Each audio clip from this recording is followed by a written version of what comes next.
سب سے پہلے اسلام کا اظہار نبی کریم صلی اللہ علیہ وسلم نے نماز ہی سے کیا تھا، اور کفار سے آپ کی مٹ بھیڑ کا آغاز بھی حرم میں آپ کے نماز پڑھنے سے ہوا تھا۔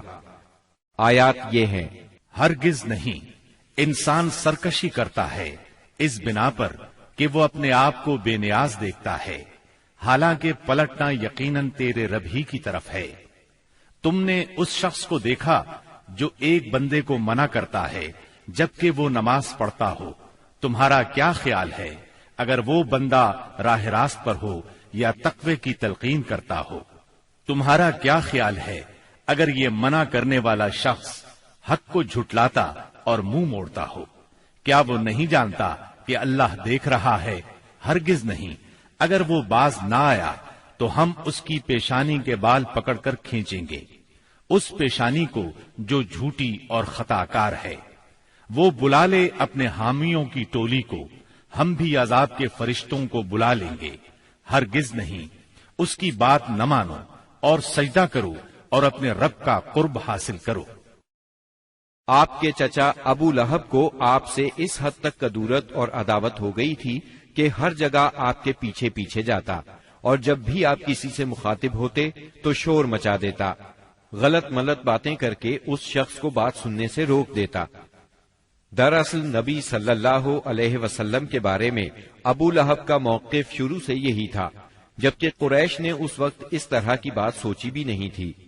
حج کے دنوں میں بھی ابو لہب نبی کریم صلی اللہ علیہ وسلم کو جھٹلانے کے لیے بازاروں اور اجتماعات میں آپ کے پیچھے لگا رہتا تھا۔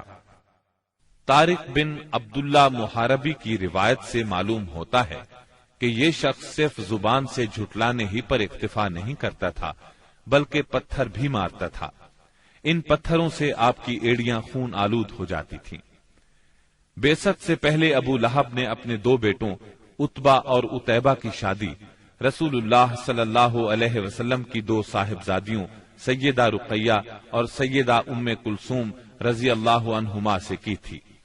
جب آپ نے نبوت کا اعلان فرمایا، توحید کی تبلیغ کی، تو اس نے نہایت سخت رویہ اختیار کیا اور اپنے دونوں بیٹوں کو مجبور کیا کہ وہ آپ کی بیٹیوں کو طلاق دے دیں۔ چنانچہ ان دونوں نے طلاق دے دی۔ اسی طرح جب نبی صلی اللہ علیہ وسلم کے دوسرے صاحبزادے عبداللہ کا انتقال ہوا تو ابو لہب کو اس قدر خوشی ہوئی کہ وہ دوڑتا ہوا اپنے دوستوں کے پاس پہنچا اور انہیں یہ خبر سنائی کہ محمد معاذ اللہ ابتر یعنی نسل بریدہ ہو گئے ہیں۔ ابو لہب کی بیوی ام جمیل بھی رسول اللہ صلی اللہ علیہ وسلم کی دشمنی میں اس سے پیچھے نہیں تھی۔ اس کا نام اروا تھا جو حرب بن امیہ کی بیٹی اور ابو سفیان کی بہن تھی۔ یہ آپ کے راستے میں رات کے وقت کانٹے بچھا دیا کرتی تھی، بہت بد زبان تھی، فساد برپا کرنے والی تھی۔ قرآن میں اسے حمالۃ الحطب یعنی لکڑی ڈھونے والی کا لقب دیا گیا ہے۔ جب اسے معلوم ہوا کہ اس کی اور اس کے شوہر کی مذمت میں قرآن نازل ہوا ہے تو وہ رسول اللہ صلی اللہ علیہ وسلم کو تلاش کرتی ہوئی آئی۔ آپ خانہ کعبہ کے پاس مسجد حرام میں تشریف فرما تھے۔ سیدنا ابو بکر صدیق رضی اللہ عنہ بھی ساتھ تھے۔ اس کی مٹھی میں پتھر تھے۔ آپ کے سامنے آ کھڑی ہوئی تو اللہ تعالیٰ نے اس کی نگاہ پکڑ لی اور وہ رسول اللہ صلی اللہ علیہ وسلم کو نہ دیکھ سکی۔ البتہ ابو بکر صدیق اسے نظر آ رہے تھے۔ اس نے پوچھا، ابو بکر تمہارا ساتھی کہاں ہے؟ مجھے معلوم ہوا ہے کہ وہ میری حجب کرتا ہے۔ اللہ کی قسم اگر میں اس تک پہنچ گئی تو یہ پتھر اس کے منہ پر ماروں گی۔ دیکھو اللہ کی قسم میں بھی شاعرہ ہوں۔ یہ کہہ کر اس نے شعر پڑھا، مزمما عصینا وامرہ ابینا ودینہ قلینا۔ ہم نے مزمم کی نافرمانی کی، اس کے امر کو تسلیم نہ کیا اور اس کے دین کو نفرت اور حقارت سے چھوڑ دیا۔ اس کے بعد وہ واپس چلی گئی۔ سیدنا ابو بکر صدیق رضی اللہ عنہ نے عرض کیا، اے اللہ کے رسول، کیا اس نے آپ کو دیکھا نہیں؟ آپ نے فرمایا، نہیں، اس نے مجھے نہیں دیکھا، اللہ نے اس کی نگاہ پکڑ لی تھی۔ بہرحال نبی صلی اللہ علیہ وسلم اپنی تبلیغ میں لگے رہے۔ مجمعوں اور محفلوں میں پہنچ کر اسلام کا پیغام دیتے رہے۔ آپ کتاب اللہ کی آیات پڑھتے اور سابقہ رسولوں نے جو پیغام دیا تھا وہی پیغام لوگوں کو سناتے۔ آپ فرماتے، یا قوم اعبدوا اللہ ما لکم من الہ غیرہ، اے میری قوم کے لوگو، اللہ کی عبادت کرو، اس کے سوا تمہارا کوئی معبود نہیں۔ اس کے ساتھ ہی آپ نے لوگوں کے سامنے کھلم کھلا اللہ کی عبادت شروع کر دی۔ چنانچہ آپ دن دہاڑے سارے لوگوں کے سامنے کعبہ کے صحن میں نماز پڑھتے۔ آپ کی تبلیغ آہستہ آہستہ کامیاب ہوتی چلی گئی۔ قریش اس پوری صورتحال کو تشویش کی نظر سے دیکھ رہے تھے۔ ابھی تھوڑا عرصہ گزرا تھا کہ حج کا موسم آ گیا۔ کفار حاجیوں کے سلسلے میں پریشان ہو گئے۔ چنانچہ ان کی ایک جماعت ولید بن مغیرہ کے پاس آئی۔ یہ ان میں عمر رسیدہ اور مرتبے والا آدمی تھا۔ اس نے کہا، دیکھو حج کا موسم آ گیا ہے، اب ہر طرف سے لوگ تمہارے پاس آئیں گے اور وہ ان صاحب کا معاملہ سن ہی چکے ہیں، لہذا کوئی ایک رائے طے کر لو اور مختلف باتیں نہ کہنا، ورنہ ایک دوسرے کو جھٹلا بیٹھو گے۔ لوگوں نے کہا، تب پھر آپ ہی بتائیں ہمیں کیا کرنا چاہیے، کیا کہنا چاہیے؟ اس نے کہا، نہیں بلکہ تم کہو میں سنوں گا۔ لوگوں نے کہا، اچھا تو ہم ان سے کہیں گے یہ کاہن ہے۔ یہ سن کر ولید بن مغیرہ نے جواب دیا، وہ کاہن نہیں ہے، ہم نے کاہنوں کو دیکھا ہے، اس میں نہ ان جیسی گنگناہٹ ہے نہ تک بندی۔ تب ان لوگوں نے کہا، ہم کہیں گے وہ پاگل ہے۔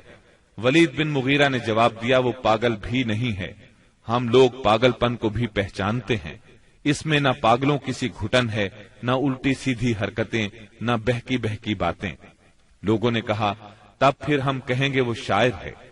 ولید بن مغیرہ بولا، وہ شاعر بھی نہیں ہے، ہمیں شعر و شاعری کی تمام قسمیں معلوم ہیں، وہ شاعر نہیں ہے۔ وہ بولے، اچھا تو ہم کہیں گے وہ جادوگر ہے۔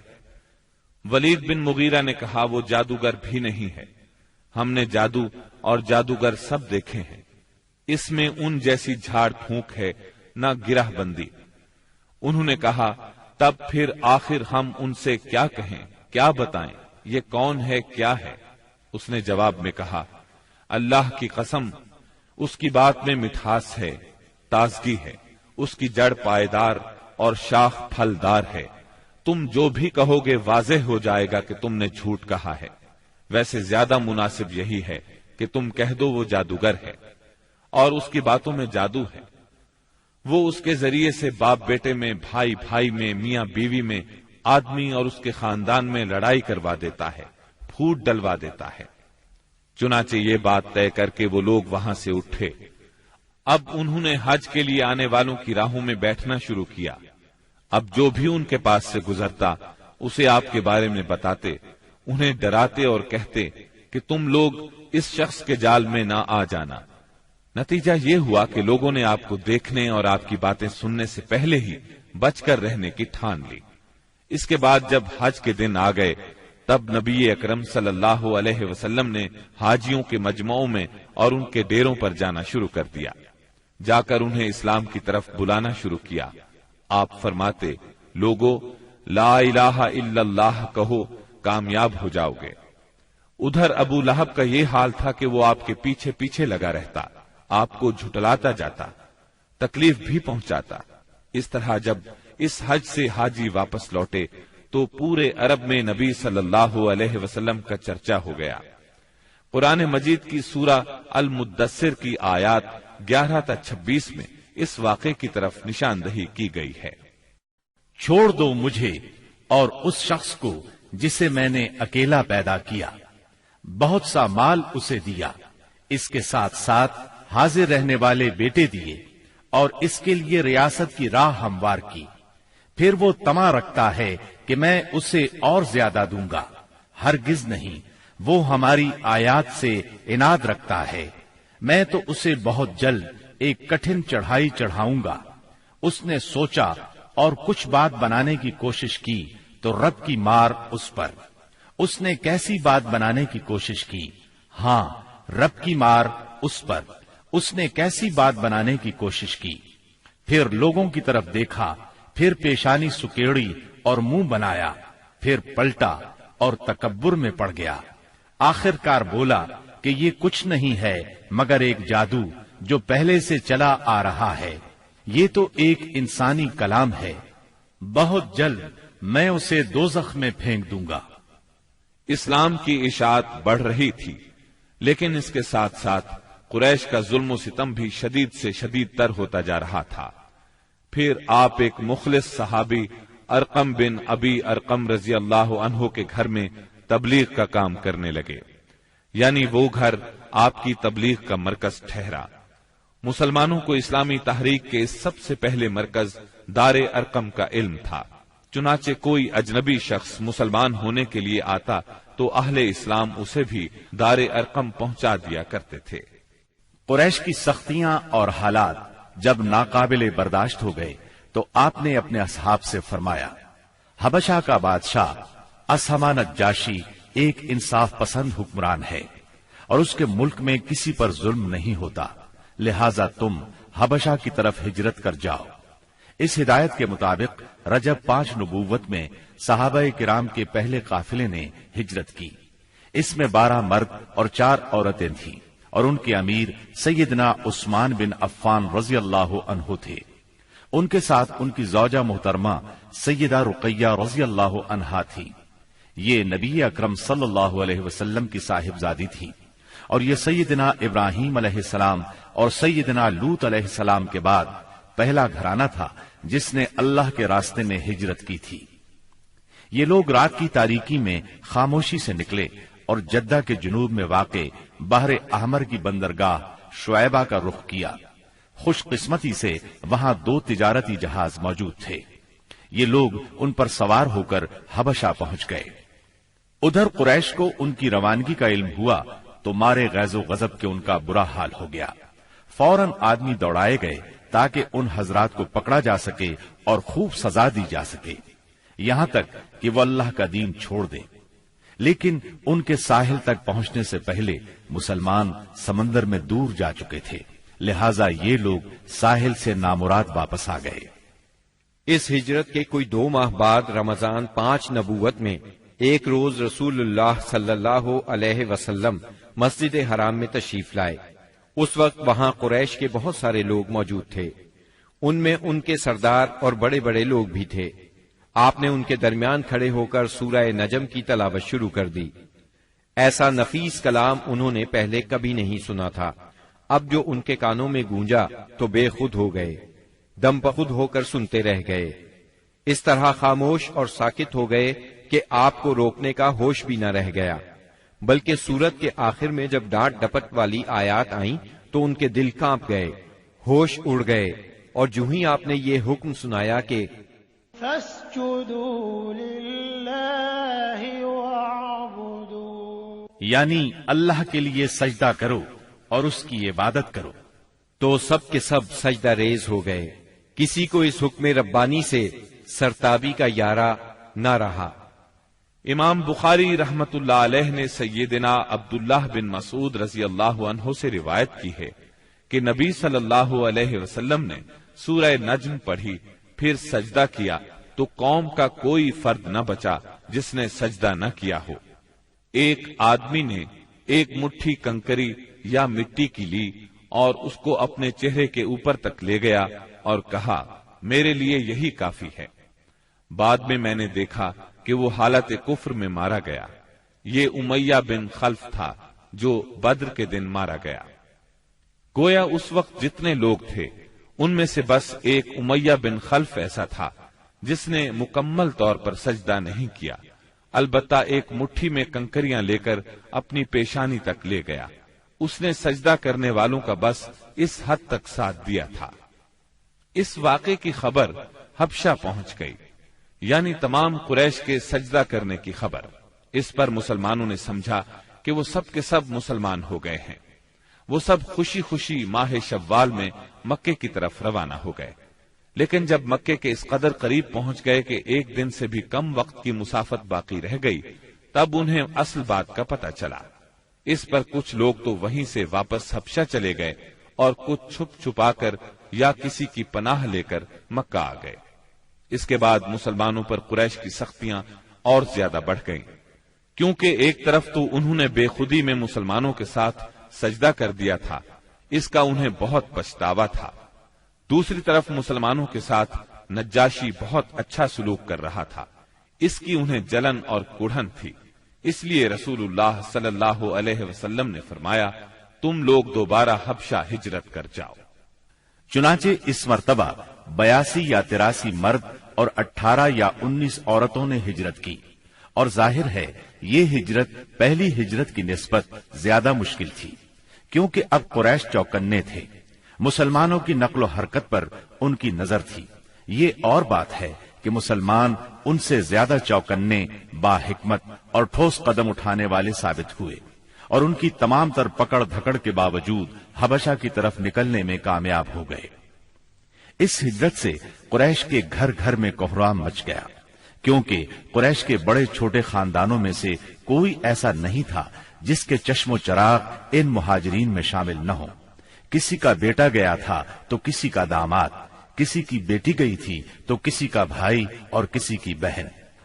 ابو جہل کے بھائی سلمہ بن حشام، اس کے چچا زاد 2 بھائی، اس کی چچا زاد بہن ام سلمہ، ابو سفیان کی بیٹی ام حبیبہ، عتبہ کے بیٹے اور ہند جگر خور کے سگے بھائی ابو حذیفہ، سہیل بن عمرو کی بیٹی سہلہ، عثمان بن عفان، ان کی اہلیہ رقیہ بنت رسول اللہ صلی اللہ علیہ وسلم، زبیر بن عوام، مصعب بن عمیر، عبد الرحمن بن عوف، ابو سلمہ مخزومی، عثمان بن مظعون، جعفر بن ابی طالب اور ان کی زوجہ اسما بنت امیس رضی اللہ عنہم وغیرہ۔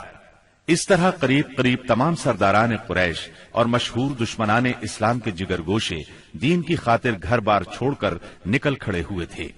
اس لیے کوئی گھرانہ ایسا نہ تھا جو اس واقعے سے متاثر نہ ہوا ہو۔ قریش پر یہ بات بہت گراں گزری کہ مسلمان ان سے بچ کر ایک ایسی جگہ جا پہنچے ہیں جہاں ان کی جان اور مال کو کوئی خطرہ نہیں ہے۔ چنانچہ انہوں نے ان حضرات کی واپسی کا منصوبہ تیار کیا۔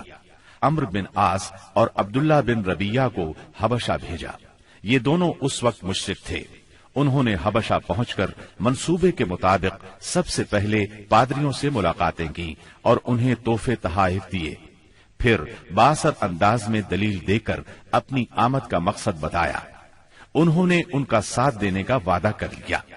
اس کے بعد یہ دونوں نجاشی کے پاس آئے، اسے بھی تحائف پیش کیے، پھر اصل مقصد کی بات شروع کی۔ انہوں نے کہا، اے بادشاہ، آپ کے ملک میں ہمارے کچھ ناسمجھ لوگ بھاگ آئے ہیں، انہوں نے اپنی قوم کا دین چھوڑ دیا ہے اور آپ کے دین میں بھی داخل نہیں ہوئے، بلکہ ایک نیا دین ایجاد کیا ہے، اس کو ہم جانتے ہیں نہ آپ، اس لیے ہمیں آپ کی خدمت میں ان کی قوم کے بڑوں یعنی ان کے والدین، چچاؤں اور ان کے قبیلے کے لوگوں نے بھیجا ہے تاکہ آپ انہیں واپس بھیج دیں، کیونکہ وہ لوگ ان پر نگران ہیں اور ان کی خامی اور خرابی کو سب سے اچھی طرح سمجھتے ہیں۔ جب ان کی یہ بات پوری ہو گئی تو منصوبے کے مطابق پادریوں نے بھی ان کی تائید کی، ہاں میں ہاں ملائی۔ نجاشی نے ان کی باتیں غور سے سنی، لیکن سوچے سمجھے اور دیکھے بھالے بغیر فیصلہ نہیں کیا۔ اس نے سوچا دوسرے فریق کی بھی بات سنی جائے کہ وہ کیا کہتے ہیں، تبھی حق واضح ہو سکے گا۔ چنانچہ اس نے مسلمانوں کو بلا لیا اور ان سے پوچھا، یہ کیسا دین ہے جس کی وجہ سے تم لوگ اپنی قوم سے الگ ہو گئے ہو، لیکن نہ میرے دین میں داخل ہوتے ہو اور نہ ان ملتوں ہی میں سے کسی کے دین میں داخل ہوئے ہو؟ اس کے جواب میں سیدنا جعفر بن ابی طالب رضی اللہ عنہ نے فرمایا، اے بادشاہ، ہم جاہلیت والی قوم تھے، بتوں کو پوجتے تھے، مردار کھاتے تھے، برائیاں کرتے تھے، قرابت داروں سے ناتا توڑتے تھے، پڑوسیوں سے بدسلوکی کرتے تھے، ہم میں جو طاقتور ہوتا تھا وہ ہمارے کمزور کو کھا جاتا تھا۔ ہم اس حالت میں تھے کہ اللہ تعالیٰ نے ہم ہی میں سے ایک رسول بھیجا، ہم پہلے سے اس کے عالی نسب، سچائی، امانت اور پاک دامنی کو اچھی طرح جانتے تھے۔ اس نے ہمیں اللہ تعالیٰ کی طرف بلایا کہ ہم اسے ایک مانیں اور اسی کی عبادت کریں، اور اس کے سوا ہمارے باپ دادا جن بتوں اور پتھروں کو پوجتے رہے تھے انہیں چھوڑ دیں۔ اس نے ہمیں سچ بولنے، امانت ادا کرنے، قرابت جوڑنے، پڑوسی سے اچھا سلوک کرنے، حرام کاری اور خون ریزی سے باز رہنے کا حکم دیا۔ بے حیائی کے کاموں سے، جھوٹ بولنے سے، یتیم کا مال کھانے سے اور پاک دامن عورتوں پر جھوٹی تہمت لگانے سے منع کیا۔ اس نے ہمیں یہ بھی حکم دیا کہ ہم صرف ایک اللہ کی عبادت کریں، اس کے ساتھ کسی کو شریک نہ کریں۔ اس نے ہمیں نماز، زکوٰۃ اور روزے کا حکم دیا۔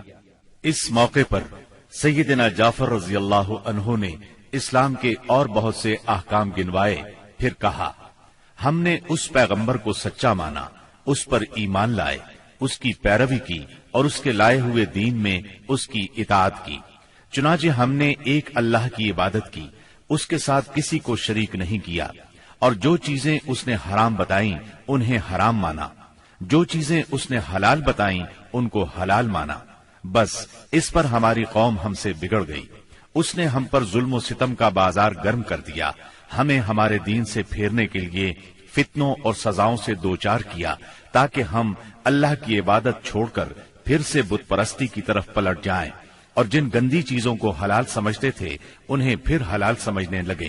جب انہوں نے ہم پر بہت ظلم و تشدد کیا، زمین ہم پر تنگ کر دی، ہمارے اور ہمارے دین کے درمیان رکاوٹ بن گئے، تو ہم نے آپ کے ملک کی راہ لی اور آپ کو دوسروں پر ترجیح دی اور آپ کی پناہ میں رہنے کو پسند کیا، اور آپ سے اے بادشاہ یہ امید کی کہ آپ کے ہاں ہم پر ظلم نہیں کیا جائے گا۔ سیدنا جعفر رضی اللہ عنہ کی یہ تقریر سن کر نجاشی نے کہا، کچھ قرآن پڑھ کر سناؤ۔ اس پر سیدنا جعفر رضی اللہ عنہ نے سورہ مریم کی ابتدائی آیات تلاوت کی۔ نجاشی ان آیات کو سن کر اس قدر رویا کہ اس کی داڑھی تر ہو گئی، اور تمام پادری بھی اس قدر روئے کہ ان کے صحیفے تر ہو گئے۔ پھر نجاشی نے کہا، یہ کلام اور وہ کلام جو عیسیٰ علیہ السلام لے کر آئے تھے، دونوں ایک ہی طاق شمع سے نکلے ہوئے ہیں۔ اس کے بعد اس نے قریش کے دونوں نمائندوں سے مخاطب ہو کر کہا، تم لوگ چلے جاؤ، اللہ کی قسم میں انہیں تمہارے حوالے نہیں کر سکتا، اور نہ ان کے خلاف کوئی چال چلی جا سکتی ہے۔ دوسرے دن عمرو بن عاص نے ایک خطرناک ترین تدبیر اختیار کی۔ نجاشی سے جا کر کہا، اے بادشاہ، یہ لوگ عیسیٰ علیہ السلام کے بارے میں ایک بڑی بات کہتے ہیں۔ اس پر نجاشی نے پھر مسلمانوں کو بلوایا اور سیدنا عیسیٰ علیہ السلام کے بارے میں سوال کیا۔ سیدنا جعفر رضی اللہ عنہ نے فرمایا، ہم ان کے بارے میں وہی بات کہتے ہیں جو نبی صلی اللہ علیہ وسلم لے کر آئے ہیں، یعنی وہ اللہ کے بندے ہیں، اس کے رسول، اس کی روح اور اس کا وہ کلمہ ہے جسے اللہ نے کنواری پاک دامن مریم علیہ السلام کی طرف القاء کیا تھا۔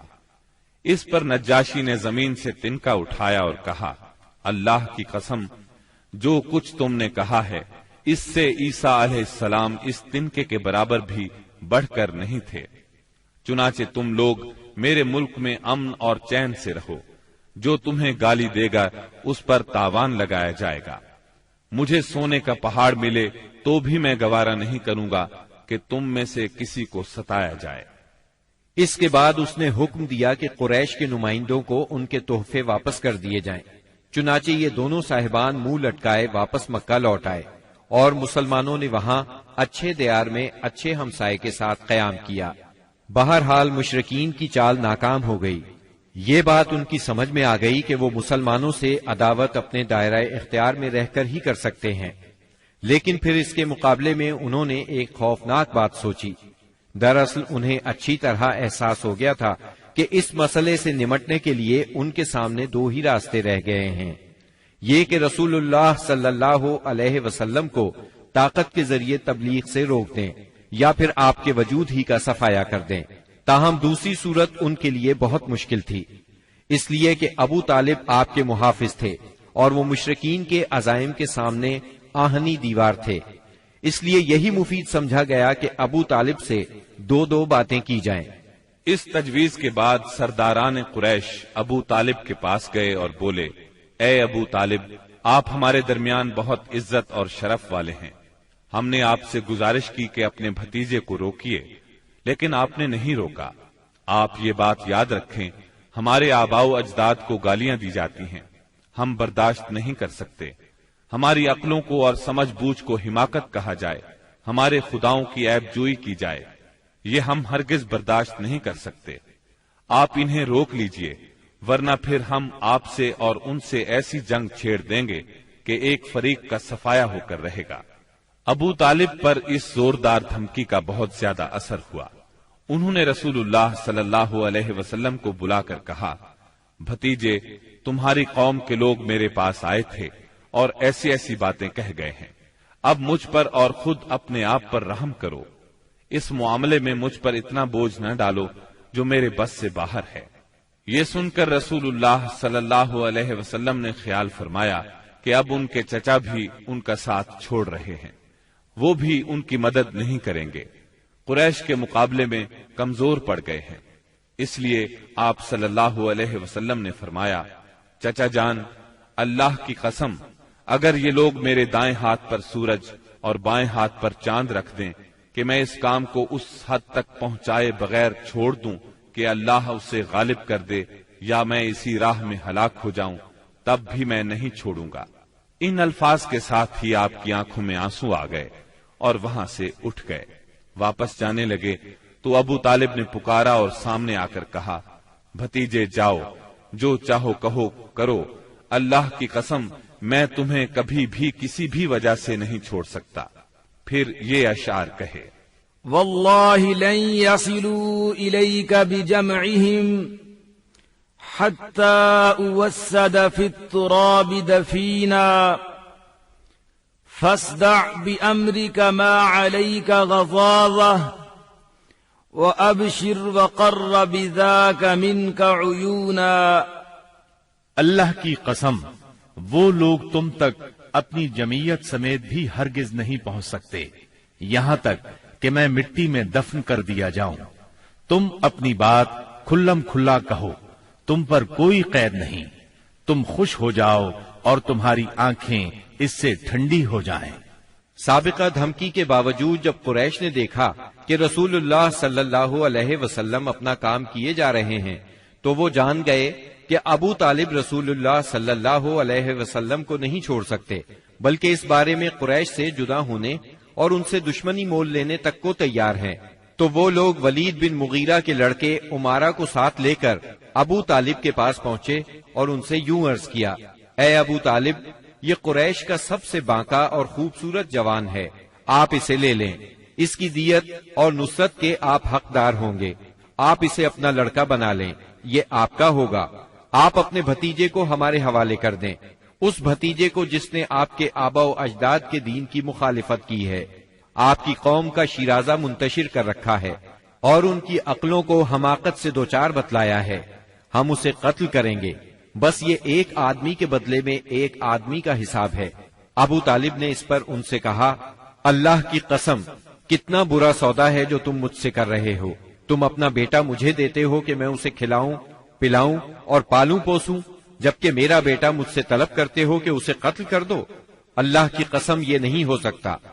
اس پر نوفل بن عبد مناف کا پوتا متم بن عدی بولا، اللہ کی قسم، اے ابو طالب، تم سے تمہاری قوم نے انصاف کی بات کہی ہے اور جو صورت تمہیں ناگوار ہے اس سے بچنے کی کوشش کی ہے، لیکن میں دیکھتا ہوں کہ تم ان کے سلسلے میں کسی بات کو قبول نہیں کرنا چاہتے۔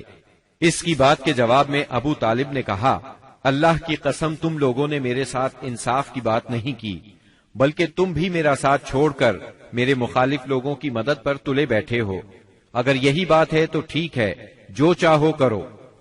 اس گفتگو کی ناکامی کے بعد قریش کا ظلم و ستم حد سے بڑھ گیا، تکالیف دینے کا سلسلہ پہلے سے کئی گنا زیادہ اور سخت تر ہو گیا۔ انہی دنوں قریش کے سرکشوں کے دماغوں میں نبی صلی اللہ علیہ وسلم کے خاتمے کی ایک تجویز ابھری، لیکن یہ تجویز بھی ان کے خلاف گئی۔ اس تجویز کی بنا پر مکے کے دو نامور اور سرفروش یعنی سیدنا حمزہ اور سیدنا عمر بن خطاب رضی اللہ عنہما اسلام لائے اور ان کے ذریعے سے اسلام کو خوب طاقت ملی۔ ظلم و ستم کے طویل ترین سلسلے کے صرف ایک دو نمونے آپ کو سنائے جاتے ہیں۔ ایک روز ابو لہب کا بیٹا عتیبہ رسول اللہ صلی اللہ علیہ وسلم کے پاس آیا اور بولا، میں والنجم اذا ہوا اور ثم دنا فتدلی کا انکار کرتا ہوں، یعنی اس نے قرآن کی ان آیات کے بارے میں کہا کہ میں ان کا انکار کرتا ہوں۔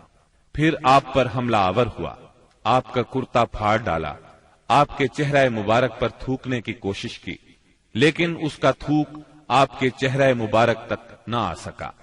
اس موقع پر نبی کریم صلی اللہ علیہ وسلم نے اس کے حق میں یوں بد دعا فرمائی: اے اللہ، اپنے کتوں میں سے کوئی کتا اس پر مسلط کر دے۔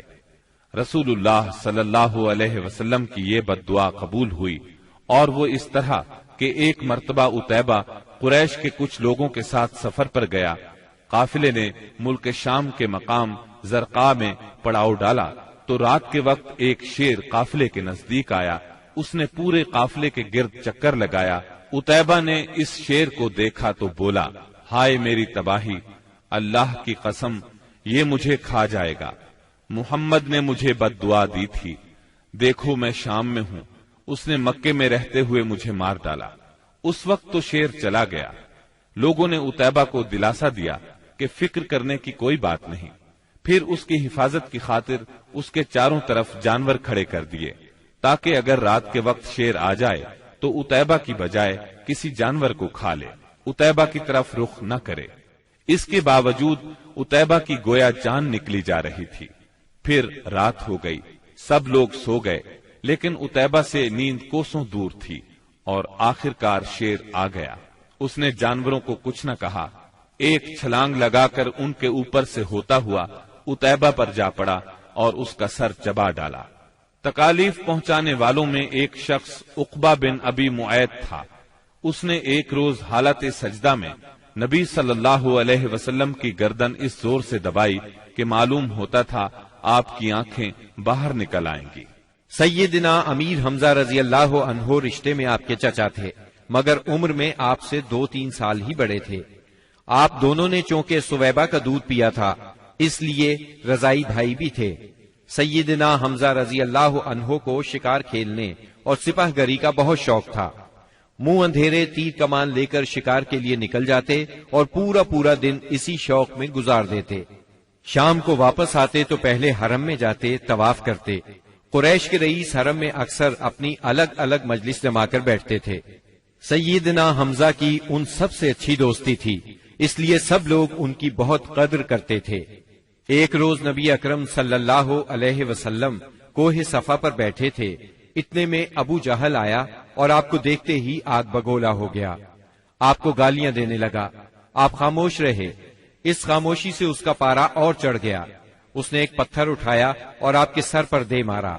آپ کا سر زخمی ہو گیا، خون بہنے لگا۔ شام کو سیدنا حمزہ رضی اللہ عنہ شکار سے لوٹے تو عبداللہ بن جدعان کی لونڈی نے بتایا کہ آج آپ کے بھتیجے محمد کو ابو جہل نے سخت تکلیف پہنچائی ہے، آپ زخمی ہو گئے ہیں۔ سیدنا حمزہ رضی اللہ عنہ نے یہ سنا تو غصے سے بھڑک اٹھے۔ آخر آپ ان کے قریبی عزیز تھے۔ سیدھے ابو جہل کے پاس گئے اور بولے: تو میرے بھتیجے کو گالی دیتا ہے، حالانکہ میں اسی کے دین پر ہوں۔ اس کے بعد کمان سے اس زور سے مار ماری کہ ابو جہل اس کمان سے زخمی ہو گیا۔ اب سیدنا حمزہ رضی اللہ عنہ آپ صلی اللہ علیہ وسلم کے پاس پہنچے اور بولے: بھتیجے، تمہیں یہ سن کر خوشی ہوگی کہ میں نے ابو جہل سے تمہارا بدلہ لے لیا ہے۔ اس پر نبی اکرم صلی اللہ علیہ وسلم نے فرمایا: چچا، میں ایسی باتوں سے خوش نہیں ہوا کرتا۔ اگر آپ میری خوشی چاہتے ہیں تو اس کا آسان اور سیدھا سادہ طریقہ یہ ہے کہ آپ مسلمان ہو جائیں۔ سیدنا امیر حمزہ رضی اللہ عنہ کے دل پر اس جملے کا اتنا اثر ہوا کہ انہوں نے اسی وقت کلمہ پڑھا اور اسلام قبول کر لیا۔ سیدنا حمزہ رضی اللہ عنہ کے ایمان لانے کے 3 دن بعد سیدنا عمر بن خطاب بھی اسلام لے آئے۔ وہ قریش مکہ کے بہت بڑے ستون اور مددگار تھے۔ قریش کی طرف سے بیرونی ممالک سے سفارتی تعلقات رکھنا انہی کی ذمہ داری تھی۔ اسلام قبول کرنے سے پہلے آپ مسلمانوں کے سخت خلاف تھے، بہت سخت گیر تھے، طبیعت میں غصہ بہت تھا۔ ایک رات رسول اللہ صلی اللہ علیہ وسلم خانہ کعبہ کے پاس نماز پڑھ رہے تھے۔ سیدنا عمر رضی اللہ عنہ نے چھپ کر چند آیات سن لی۔ ان کے دل میں آیا کہ یہ حق ہے، لیکن پھر بھی اپنے خیالات پر جمے رہے، یہاں تک کہ ایک روز نبی صلی اللہ علیہ وسلم کا کام تمام کرنے کی نیت سے تلوار لے کر نکل کھڑے ہوئے۔ راستے میں ان کی ملاقات سیدنا نعیم بن عبداللہ سے ہوئی۔ یہ نئے نئے مسلمان ہوئے تھے، اس لیے ابھی ان کے اسلام لانے کی خبر سیدنا عمر رضی اللہ عنہ کو نہیں ہوئی تھی۔ ان کے ہاتھ میں ننگی تلوار اور چہرے پر شدید غصے کے آثار دیکھ کر انہوں نے پوچھا، خیر تو ہے عمر، دوپہر کے وقت ننگی تلوار لیے کدھر کا ارادہ ہے؟ سیدنا عمر رضی اللہ عنہ نے جواب دیا، محمد کو قتل کرنے کے لیے جا رہا ہوں۔ یہ سن کر نعیم بولے، محمد کو قتل کرنے سے پہلے اپنے گھر کی خبر لو۔ تمہاری بہن فاطمہ اور تمہارے بہنوئی سعید تمہارا دین چھوڑ کر اسلام قبول کر چکے ہیں۔ سیدنا عمر یہ سن کر آگ بگولا ہو گئے، سیدھے بہن کے گھر پہنچے۔ اس وقت گھر میں قرآن کے ایک معلم سیدنا خباب بن ارت رضی اللہ عنہ انہیں قرآن پڑھا رہے تھے۔ دروازے پر دستک کی آواز سن کر ان کی بہن فاطمہ بنت خطاب نے قرآن کے اوراق چھپا دیے۔ خباب بن ارت بھی ایک طرف چھپ گئے۔ اب بہنوئی نے دروازہ کھولا۔ دروازہ کھلتے ہی سیدنا عمر رضی اللہ عنہ نے پوچھا، تم کیا پڑھ رہے تھے، مجھے دکھاؤ۔ ساتھ ہی سعید بن زید کو مارنے لگے۔ بہن نے اپنے خاوند کو چھڑانے کی کوشش کی تو ان پر بھی ٹوٹ پڑے، وہ بھی زخمی ہو گئیں۔ ان کے منہ سے خون بہنے لگا۔ جوش میں آ کر بولی، جو جی میں آئے کر لو عمر، ہم مسلمان ہو چکے ہیں۔ سیدنا عمر رضی اللہ عنہ نے بہن کو زخمی دیکھا تو شرمندہ ہوئے اور نرم آواز میں بولے، مجھے سناؤ تم کیا پڑھ رہے تھے، میں جاننا چاہتا ہوں تمہارا دین کیا ہے۔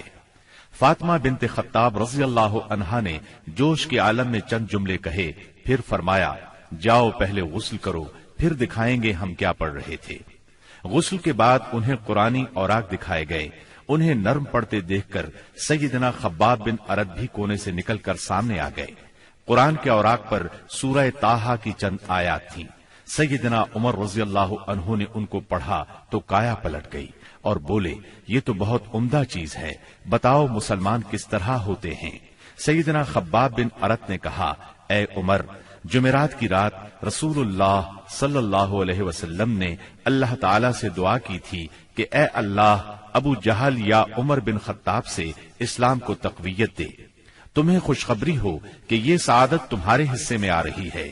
رسول اللہ صلی اللہ علیہ وسلم دار ارقم میں ہیں۔ سیدنا عمر رضی اللہ عنہ ان کے ساتھ دار ارقم پہنچے، دروازے پر دستک دی۔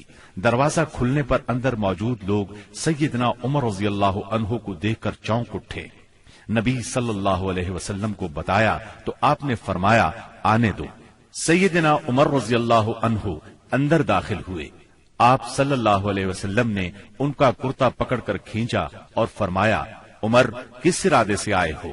سیدنا عمر رضی اللہ عنہ نے فوراً کلمہ پڑھا، اشہد اللہ الہ الا اللہ وانک رسول اللہ، میں گواہی دیتا ہوں کہ یقیناً اللہ کے سوا کوئی لائق عبادت نہیں اور یقیناً آپ اللہ کے رسول ہیں۔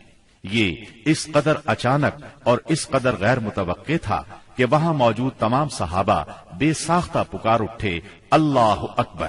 دار ارقم گونج اٹھا۔ سیدنا عمر رضی اللہ عنہ کا ایمان لے آنا کوئی معمولی واقعہ نہیں تھا۔ مسلمانوں میں خوشی کی لہر دوڑ گئی۔ دوسری طرف قریش اپنی تدابیر میں مصروف تھے۔ ایک روز کچھ سردار مسجد حرام میں محفل جمائے بیٹھے تھے، جبکہ آپ ایک کونے میں الگ بیٹھے تھے۔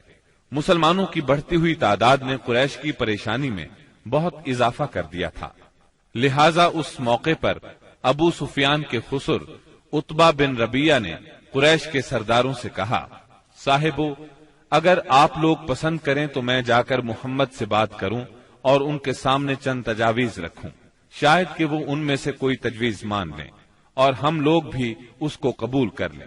ہو سکتا ہے اس طرح وہ ہماری مخالفت سے باز آ جائیں۔ سب حاضرین نے اس بات سے اتفاق کیا۔ عتبہ اٹھ کر آپ کے پاس پہنچا اور آپ کے پاس بیٹھ گیا۔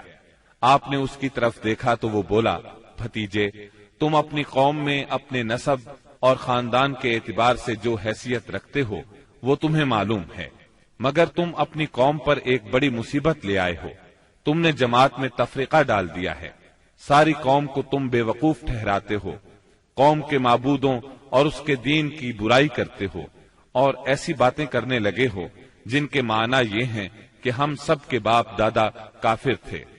اب ذرا میری بات سنو، کچھ تجاویز تمہارے سامنے رکھتا ہوں، ان پر غور کرو، شاید کہ ان میں سے کسی کو تم قبول کر لو۔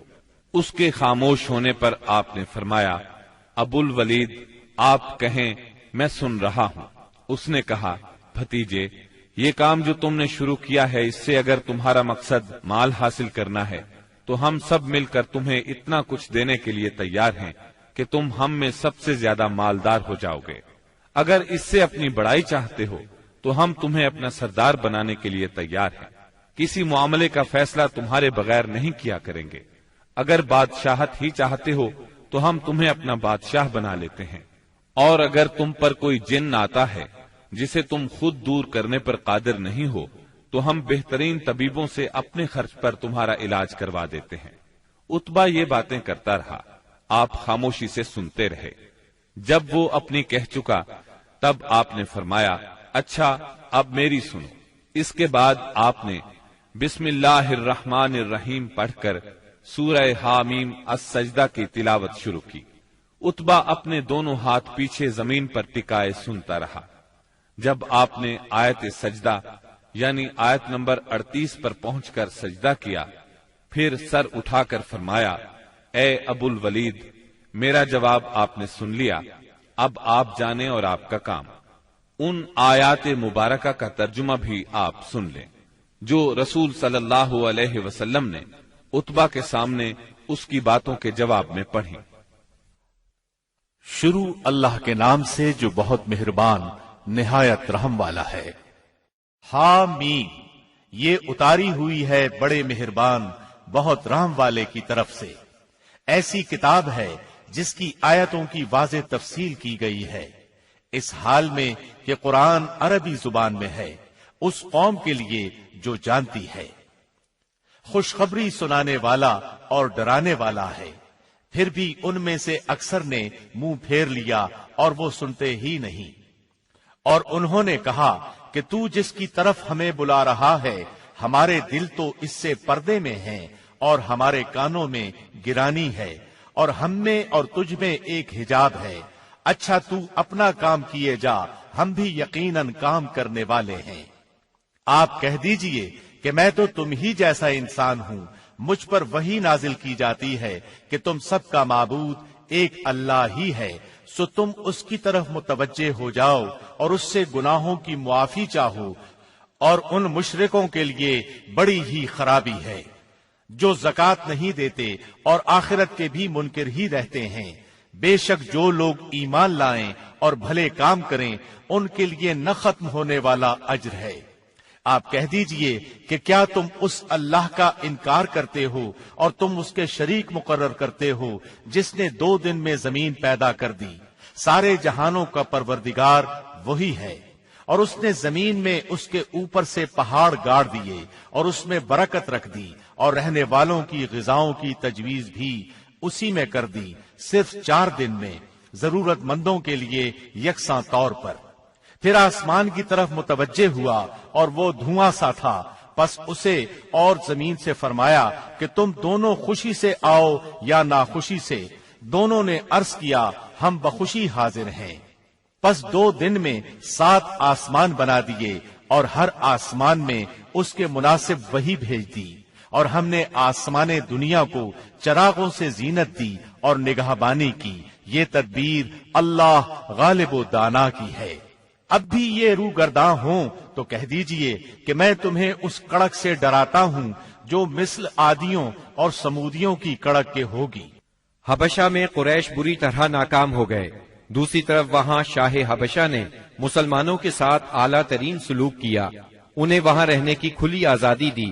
ادھر مکہ معظمہ میں سیدنا حمزہ اور سیدنا عمر بن خطاب رضی اللہ عنہما نے اسلام قبول کر لیا۔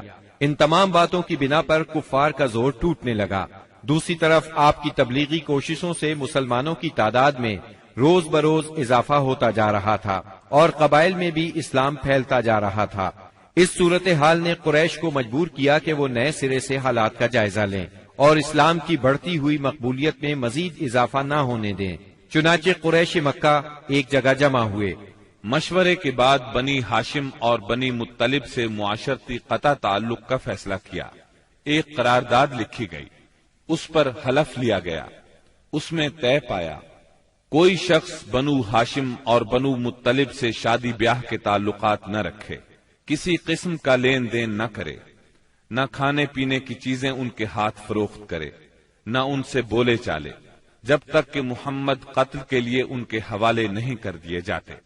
اس قرارداد کو اہمیت دینے کے لیے اس کو کعبے کے اندر لٹکا دیا گیا۔ دوسرے قبائل خاص طور پر بنو کنانہ بھی اس معاہدے میں شریک ہو گئے۔ اس طرح یہ اور مضبوط ہو گیا۔ اس معاہدے کی کتابت بغیض بن عامر بن ہاشم نے کی تھی۔ رسول اللہ صلی اللہ علیہ وسلم نے اس پر بد دعا کی اور اس کا ہاتھ یا ہاتھ کی بعض انگلیاں شل ہو گئیں۔ قریش مکہ کے اس معاشرتی بائیکاٹ سے مجبور ہو کر ابو طالب نے اپنے خاندان کے ساتھ شیب ابی طالب میں پناہ لی۔ شیب ابی طالب مکہ معظمہ میں ایک محلے کا نام تھا۔ بنی ہاشم اس میں رہا کرتے تھے۔ شیب عربی زبان میں گھاٹی کو کہتے ہیں۔ یہ محلہ کوہ ابو قبیس کی گھاٹیوں میں سے ایک گھاٹی میں واقع تھا اور ابو طالب بنی ہاشم کے سردار تھے، اس لیے شیب ابی طالب کہا جاتا تھا۔ بنی ہاشم اور بنی مطلب کے ہر شخص نے ساتھ دیا۔ مسلمانوں نے ان کی وجہ سے اور کفار کے خاندانی اور نسبتی تعلق کی بنا پر محصور ہونا قبول کیا۔ بنو ہاشم میں سے صرف ابو لہب نے قریش مکہ کا ساتھ دیا اور وہ شہر ہی میں مقیم رہا۔ بنو ہاشم اور بنو مطلب کے 3 سال اس گھاٹی میں گزرے۔ یہ 3 سال اس قدر سخت، تنگ دستی، غربت اور تکالیف کے تھے کہ بھوک کی شدت سے بچوں کے بلبلانے کی آوازیں راستہ چلتے لوگوں کو سنائی دیتی تھیں، مگر سنگ دل کفار ان چیخوں کو سن کر خوش ہوتے تھے۔ مسلمانوں نے ان 3 برسوں میں درختوں کے پتے اور چمڑے کھا کر پیٹ کی آگ بجھائی۔ سعد بن ابی وقاص رضی اللہ عنہ فرماتے ہیں، میں بھوکا تھا، اتفاق سے رات کے وقت میرا پاؤں کسی چیز پر پڑا، میں نے اس چیز کو اٹھایا اور نگل گیا، مجھے اب تک معلوم نہیں کہ وہ کیا چیز تھی۔ اسی طرح اونٹ کی کھال کا سوکھا ہوا چمڑا انہیں کہیں راستے میں پڑا مل گیا، انہوں نے پانی سے دھو کر اس کو جلایا اور صفوف بنا کر پانی کے ساتھ کھا کر 3 راتیں بسر کی۔ یہ معاشرتی بائیکاٹ اتنا شدید تھا کہ قریش نے کھانے پینے کی اشیاء کا لے جانا بھی بند کر دیا تھا۔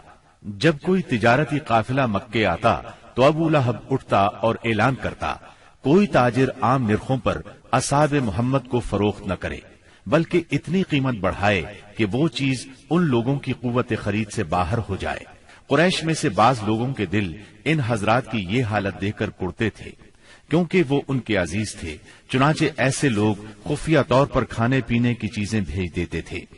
ایک دن سیدنا حکیم بن حزام رضی اللہ عنہ اپنی پھوپھی سیدہ خدیجہ رضی اللہ عنہا کے لیے کچھ چیزیں لے کے جا رہے تھے کہ ابو جہل نے راستہ روک لیا اور کہا، اگر تم نے شیب ابی طالب میں غلہ پہنچانے کی کوشش کی تو میں سب لوگوں میں تمہیں رسوا کر دوں گا۔ اتفاق سے اس وقت ابو البختری سامنے سے آ گیا۔ واقعے کی تفصیل سن کر ابو جہل سے کہنے لگا، اگر ایک شخص اپنی پھوپھی کے لیے کچھ غلہ بھیجتا ہے تو تم کیوں رکاوٹ بنتے ہو؟ چنانچہ ابو البختری کی مداخلت کی وجہ سے اس سے اپنی پھوپھی کے پاس غلہ بھجوانے دیا۔ غرض ایسی ہی تکالیف اور مصائب کی وجہ سے مکے کے بعض نیک دل لوگوں کو یہ سفاکانہ معاہدہ ختم کرنے کا خیال آیا۔ آخر ہشام بن عمرو کی کوششوں سے زہیر بن ابی امیہ، سیدہ خدیجہ رضی اللہ عنہا کے رشتہ دار متم بن عدی، زمعہ بن اسود اور ابو البختری بن ہاشم اور مختلف قبائل کے بعض افراد نے رات کو خفیہ مجلس میں اس معاہدے کی منسوخی کا طریقہ کار مرتب کیا۔ پھر صبح کو کعبۃ اللہ کے پاس اپنے اپنے حلقے میں جمع ہوئے۔ طواف کے بعد پہلے زہیر نے اعلان کیا، جب تک انسانیت کے خلاف اس معاہدے کو ختم نہیں کیا جائے گا میں چین سے نہیں بیٹھوں گا۔ اس پر ابو جہل نے مخالفت کی، لیکن 4 اور نیک دل انسانوں نے اپنے اپنے قبیلے کی طرف سے یکے بعد دیگرے اس بائیکاٹ کو ختم کرنے کا اعلان کیا۔ ابو جہل مجلس کا یہ رنگ دیکھ کر دنگ رہ گیا اور کہنے لگا، یہ معاملہ تو پہلے ہی سے طے شدہ لگتا ہے۔ تکالیف پہنچانے کی پالیسی کے بعد جب قریش نبی کریم صلی اللہ علیہ وسلم کو نفسیاتی حربوں سے شکست نہ دے سکے تو انہوں نے اب ان پر معاشرتی دباؤ ڈالنے کا پروگرام بنایا۔ اس کے لیے ان کے سرپرست اور نگران ابو طالب پر دباؤ ڈالنا ضروری تھا۔ چنانچہ سرداران قریش نے بار بار ان کے پاس جا کر شکایت کی۔ ایک بار تو قریباً 25 سردار ابو طالب کے پاس پہنچے۔ ان میں ابو جہل، ابو سفیان، امیہ بن خلف، عتبہ، اسود بن عبد المطلب اور شیبہ شامل تھے۔ انہوں نے پہلے تو آپ کے خلاف اپنی شکایات بیان کی، پھر کہا ہم آپ کے سامنے ایک انصاف کی بات پیش کرتے ہیں۔ آپ کا بھتیجا ہمیں ہمارے دین پر چھوڑ دے اور ہم اسے اس کے دین پر چھوڑ دیتے ہیں۔ وہ جس معبود کی عبادت کرنا چاہے کرے، ہمیں اس سے کوئی غرض نہیں، مگر وہ ہمارے معبودوں کی برائی نہ بیان کرے اور یہ کوشش نہ کرتا پھرے کہ ہم اپنے معبودوں کو چھوڑ دیں۔ آپ ہم سے اس شرط پر اس کی صلح کراتے۔ ان کے خیال میں مصالحت کا اس سے اچھا طریقہ کیا ہو سکتا تھا۔ ابو طالب نے نبی اکرم صلی اللہ علیہ وسلم کو بلایا اور ساری بات بیان کی۔ آپ نے جواب میں فرمایا، چچا جان، میں تو ان کے سامنے ایک ایسا کلمہ پیش کرتا ہوں جسے اگر یہ جان لیں تو پورا عرب ان کے تابع اور عجم ان کا جزیہ گزار ہو جائے گا۔ اس پر ان لوگوں نے کہا، تم ایک کلمہ کہتے ہو، ہم ایسے 10 کلمے کہنے کو تیار ہیں، مگر یہ تو بتاؤ وہ کلمہ کیا ہے؟ آپ نے جواب میں فرمایا، لا الہ الا اللہ۔ اس پر وہ سب غصے اور تکبر سے اٹھ کھڑے ہوئے۔ اس وقت وہ جو باتیں کہتے ہوئے وہاں سے نکلے ان کا ذکر قرآن کریم کی سورہ صاد کی آیات 1 تا 7 میں آیا ہے۔ صاد، اس نصیحت والے قرآن کی قسم، بلکہ کفار غرور و مخالفت میں پڑے ہوئے ہیں۔ ہم نے ان سے پہلے بھی بہت سی امتوں کو تباہ کر ڈالا تو انہوں نے ہر چند چیخ پکار کی، لیکن وہ وقت چھٹکارے کا نہ تھا۔ اور کافروں کو اس بات پر تعجب ہوا کہ انہی میں سے ایک انہیں ڈرانے والا آ گیا اور کہنے لگے کہ یہ تو جادوگر اور جھوٹا ہے۔ کیا اس نے اتنے سارے معبودوں کا ایک ہی معبود کر دیا؟ واقعی یہ بہت ہی عجیب بات ہے۔ ان کے سردار یہ کہتے ہوئے چلے کہ چلو جی اور اپنے معبودوں پر جمے رہو، یقیناً اس بات میں کوئی غرض ہے۔ ہم نے تو یہ بات پچھلے دین میں بھی نہیں سنی، کچھ نہیں، یہ تو صرف من گھڑت ہے۔ نبی اکرم صلی اللہ علیہ وسلم اور آپ کے صحابہ کرام رضی اللہ عنہم کو اس مصیبت سے نجات تو مل گئی، لیکن قریش کے 3 سالہ بائیکاٹ نے بہت سے حضرات کی صحت برباد کر دی تھی۔ آپ شہر میں تشریف لائے ہی تھے کہ آپ کے چچا ابو طالب بیمار پڑ گئے اور چند روز بعد ہی وفات پا گئے۔ صحیح بخاری میں مسیب رحمت اللہ علیہ سے مروی ہے کہ جب ابو طالب کی وفات کا وقت آیا تو نبی کریم صلی اللہ علیہ وسلم ان کے پاس تشریف لے گئے۔ اتفاق سے اس وقت ابو جہل اور عبداللہ بن ابی امیہ بھی ابو طالب کی عیادت کے لیے موجود تھے۔ رسول اللہ صلی اللہ علیہ وسلم نے فرمایا، چچا جان، آپ لا الہ الا اللہ کہہ دیجئے، بس ایک کلمہ جس کے ذریعے میں اللہ تعالی کے پاس آپ کے لیے حجت پیش کر سکوں گا۔ اسی وقت ابو جہل اور عبداللہ بن ابی امیہ نے دخل اندازی کی، بولے، ابو طالب، کیا تم اپنے باپ عبد المطلب کے دین سے پھر جاؤ گے؟ یہ سن کر ابو طالب ذرا دیر کے لیے رکے، پھر بولے، میں عبد المطلب کے دین پر مرتا ہوں۔ اس کے بعد ابو طالب نے آپ کی طرف دیکھا اور کہا، میں کلمہ شہادت کہہ دیتا، لیکن قریش کہیں گے کہ ابو طالب موت سے ڈر گیا۔ یہ سن کر آپ نے فرمایا، میں آپ کے لیے مغفرت کی دعا کرتا رہوں گا جب تک اللہ مجھے ایسا کرنے سے منع نہ کر دے۔ اس پر سورہ توبہ کی آیت 113 نازل ہوئی۔ نبی اور اہل ایمان کے لیے درست نہیں کہ مشرکین کے لیے دعائے مغفرت کریں، اگرچہ وہ قرابت دار ہی کیوں نہ ہو، جبکہ ان پر واضح ہو چکا ہے کہ وہ جہنمی ہیں۔ جناب ابو طالب کی وفات کے چند روز بعد سیدہ خدیجہ رضی اللہ عنہا نے انتقال فرمایا۔ آپ اپنے شفیق چچا کی وفات کے صدمے سے ابھی سنبھلے بھی نہیں تھے کہ سیدہ خدیجہ رضی اللہ عنہا جیسی جانثار اور غم گسار رفیقہ حیات دنیا سے رخصت ہو گئیں۔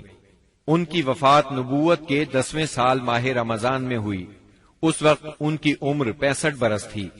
رسول اللہ صلی اللہ علیہ وسلم کا ارشاد ہے، جس وقت لوگوں نے میرے ساتھ کفر کیا وہ مجھ پر ایمان لائیں، جس وقت لوگوں نے مجھے جھٹلایا انہوں نے میری تصدیق کی، جس وقت لوگوں نے مجھے محروم کیا انہوں نے مجھے اپنے مال میں شریک کیا، اور اللہ نے مجھے ان سے اولاد دی اور دوسری بیویوں سے کوئی اولاد نہ دی۔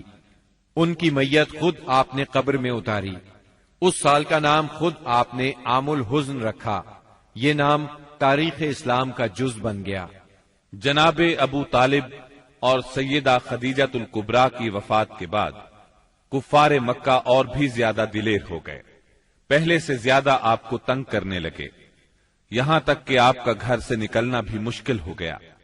ابو طالب کی وفات پر ابو لہب بنو ہاشم کا سردار بنا۔ شروع ہی میں اس نے اعلان کر دیا کہ آپ اپنے اقوال اور اعمال کے ذمہ دار ہیں۔ یہ اعلان گویا آپ کو برادری سے خارج کر دینے کے برابر تھا کہ جو چاہے آپ کو معاذ اللہ قتل کر دے، قبیلہ آپ کی حمایت نہیں کرے گا۔ آخر کار آپ شوال 10 نبوت اواخر مئی یا اوائل جون 619 عیسوی کو اس ارادے سے طائف تشریف لے گئے کہ بنی ثقیف کو اسلام کی طرف بلائیں، اور اگر وہ اسلام قبول نہ کریں تو انہیں کم از کم اس بات پر آمادہ کریں کہ وہ آپ کو اپنے ہاں چین سے بیٹھ کر کام کرنے کا موقع دیں۔ طائف مکہ معظمہ سے 60 میل کے فاصلے پر پہاڑوں میں ایک سرسبز و شاداب مقام ہے، جو اپنی خوشگوار آب و ہوا کی وجہ سے اہل حجاز کے لیے ایک صحت افزا مقام کی حیثیت رکھتا ہے۔ جس وقت آپ نے طائف کا سفر اختیار کیا، وہاں قبیلہ بنو ثقیف برسر اقتدار تھا۔ آپ کو اس وقت کوئی سواری تک میسر نہیں تھی۔ مکہ معظمہ سے طائف تک کا سفر آپ نے پیدل طے کیا۔ آپ کے ساتھ صرف زید بن حارثہ رضی اللہ عنہ تھے۔ راستے میں جس قبیلے سے گزر ہوتا اسے اسلام کی دعوت دیتے، لیکن کسی نے بھی دعوت قبول نہ کی۔ وہاں پہنچ کر آپ نے 10 دن قیام فرمایا۔ اس قیام کے دوران ثقیف کے 3 سرداروں کے پاس گئے جو آپس میں بھائی تھے، جن کے نام یہ ہیں: عبد یالیل، مسعود اور حبیب۔ ان کے والد کا نام عمرو بن عمیر ثقفی تھا۔ آپ نے انہیں اللہ کی اطاعت اور اسلام کی مدد کی دعوت دی۔ انہوں نے انکار کر دیا اور خوف محسوس کیا کہ کہیں ان کا نوجوان طبقہ آپ کی تبلیغ سے متاثر نہ ہو جائے۔ مجبوراً آپ کو طائف چھوڑنا پڑا۔ جب آپ وہاں سے نکلے تو ثقیف کے سرداروں نے اپنے ہاں کے لفنگوں کو آپ کے پیچھے لگا دیا۔ وہ راستے کے دونوں طرف دور تک آپ پر آوازیں کستے چلے گئے۔ انہوں نے گالیاں بھی دی اور پتھر بھی مارے۔ اس قدر پتھر مارے کہ آپ زخموں سے چور ہو گئے اور اس قدر خون نکلا۔ اس حالت میں آپ عتبہ اور شیبہ ابنائے ربیہ کے ایک باغ میں بیٹھ گئے۔ یہ باغ طائف سے 3 میل کے فاصلے پر واقع تھا۔ باغ میں ایک دیوار سے ٹیک لگا کر انگور کی بیل کے سائے میں بیٹھ گئے۔ جو کچھ پیش آیا اس پر سوچ بچار کر رہے تھے۔ چنانچہ آپ نے ایک رقت انگیز دعا فرمائی جو دعائے مستضعفین کے نام سے مشہور ہے، جس کا مفہوم یہ ہے: الہی میں تجھ سے اپنی کمزوری و بے بسی اور لوگوں کے نزدیک اپنی بے قدری کا شکوہ کرتا ہوں۔ یا ارحم الراحمین، تو کمزوروں کا رب ہے، تو میرا بھی رب ہے۔ تو مجھے کس کے حوالے کر رہا ہے؟ کیا کسی بیگانے کے جو میرے ساتھ تندی سے پیش آئے، یا کسی دشمن کے جسے تو نے میرے معاملے کا مالک بنا دیا ہے؟ اگر مجھ پر تیرا غضب نہیں ہے تو کوئی پرواہ نہیں، لیکن تیری عافیت میرے لیے زیادہ کشادہ ہے۔ میں تیرے چہرے کے اس نور کی پناہ چاہتا ہوں جس سے تاریکیاں روشن ہو گئیں اور جس سے دنیا اور آخرت کے معاملات درست ہوئے، کہ تو مجھ پر اپنا غضب نازل کرے یا تیرا عتاب مجھ پر وارد ہو۔ مجھے تیری رضا مطلوب ہے، یہاں تک کہ تو خوش ہو جائے، اور تیرے بغیر کوئی زور اور طاقت نہیں۔ واپسی پر آپ بہت دل شکستہ تھے، غمگین تھے۔ جب آپ قرن المنازل کے قریب پہنچے تو محسوس ہوا آسمان پر ایک بادل سا چھایا ہوا ہے۔ نظر اٹھائی تو جبرائیل علیہ السلام سامنے تھے۔ انہوں نے کہا، آپ کی قوم نے جو جواب آپ کو دیا اللہ نے اس کو سن لیا ہے۔ اب یہ پہاڑوں کا منتظم فرشتہ اللہ نے بھیجا ہے، جو آپ حکم دینا چاہیں دے سکتے ہیں۔ پھر پہاڑوں کے فرشتے نے آپ کو سلام کر کے عرض کیا، آپ فرمائیں تو دونوں طرف کے پہاڑ ان لوگوں پر الٹ دوں۔ آپ نے فرمایا، نہیں، بلکہ مجھے امید ہے کہ اللہ تعالیٰ ان کی نسل سے ایسے لوگ پیدا کرے گا جو صرف ایک اللہ کی عبادت کریں گے اور اس کے ساتھ کسی کو شریک نہیں ٹھہرائیں گے۔ آپ طائف سے نکل کر چند روز نخلا کے مقام پر ٹھہرے، پریشان تھے کہ اب کیسے مکہ جاؤں۔ طائف میں جو کچھ گزری اس کی خبریں وہاں تک پہنچ چکی ہوں گی۔ اب تو کفار پہلے سے بھی زیادہ دلیر ہو جائیں گے۔ انہی دنوں کا ذکر ہے، ایک رات آپ نماز میں قرآن پڑھ رہے تھے کہ جنوں کے ایک گروہ کا ادھر سے گزر ہوا۔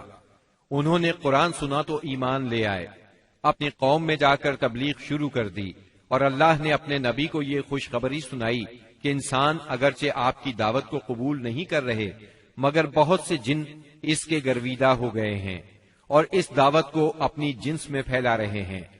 اس واقعے کی تفصیل سورہ احقاف کی آیات 29 تا 31 میں درج ہے۔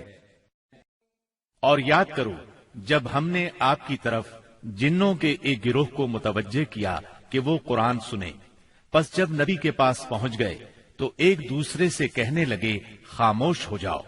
پھر جب تلاوت ختم ہو گئی تو اپنی قوم کو خبردار کرنے کے لیے واپس لوٹ گئے، کہنے لگے، اے ہماری قوم، ہم نے یقیناً وہ کتاب سنی ہے جو موسیٰ کے بعد نازل کی گئی ہے، جو اپنے سے پہلی کتابوں کی تصدیق کرنے والی ہے، جو سچے دین اور راہ راست کی طرف راہبری کرتی ہے۔ اے ہماری قوم، اللہ کے بلانے والے کا کہا مانو، اس پر ایمان لاؤ تو اللہ تمہارے گناہ بخش دے گا اور تمہیں المناک عذاب سے پناہ دے گا۔